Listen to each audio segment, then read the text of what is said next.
Nama Waswahili husema kwamba Mpemba hakimbii mvua ndogo.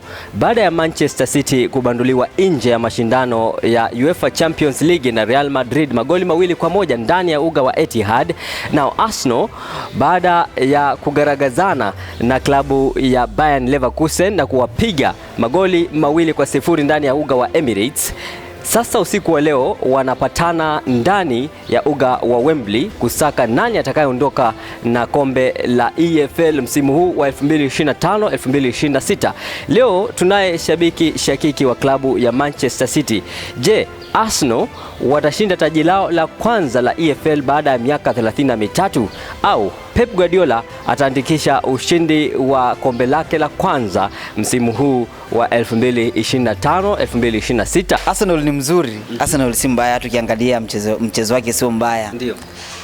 Hata wa Manchester City si mbaya pia.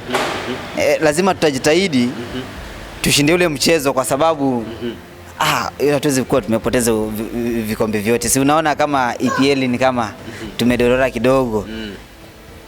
Hatuwezi poteza hii nyingine EFL. Kwa hivyo mnashinda? Hii tunashinda. Bao ngapi? Tukienda sana 3-1 ama 2-1.